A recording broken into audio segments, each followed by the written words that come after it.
Okay, we're here with Glenn Sanders of Zaxcom, talking about all of the new things being shown at NAB. And Glenn, I noticed these transmitters here look just like the regular transmitters, but say ZHD. Are you going high def? Not exactly. We've gone high density, which is very different.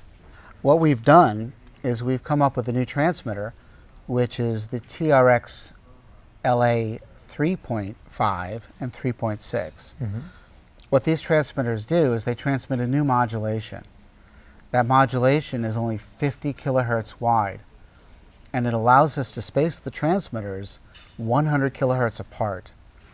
So in a US TV channel of 6 megahertz, we can get 60 transmitters. There's no intermodulation concerns.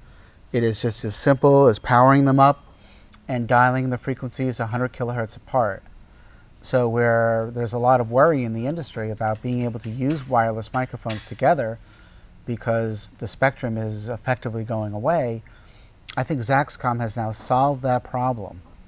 And we have done it in a way that allows people to utilize the remaining UHF frequencies and have more than enough frequencies available for very large venues.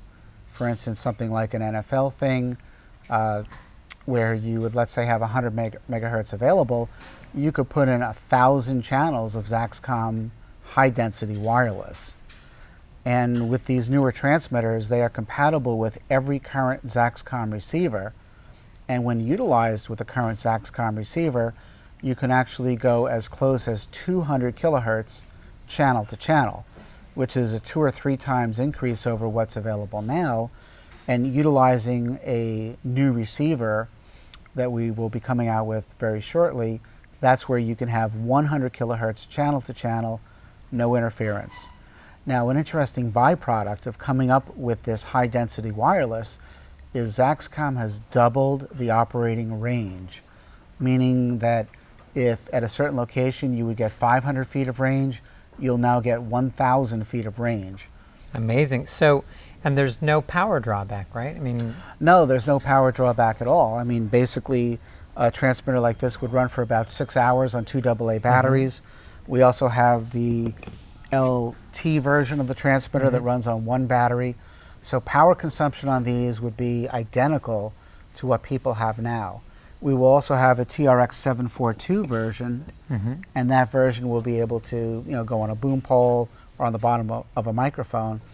So what kind of milliwatts is this equivalent to?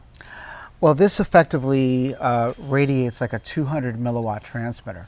Another interesting fact is that we can run full power with this. Even though you're 100 kilohertz apart, we're running anywhere over 50 milliwatts with these transmitters. So it's not like you have to sacrifice anything power-wise to run them at the 100 kilohertz spacing. That's awesome. And still has ZaxNet, still has all the same great features that the other ones Still have? has ZaxNet, still has Neverclip. It has all the great features, has internal recording. So, really there's no differences other than double the range and space them 100 kilohertz apart. Awesome. And so this is the 3.5 and the 3.6.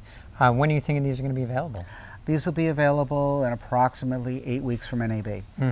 Got it. Wow, so this summer, coming soon. This summer, absolutely, very soon. Amazing.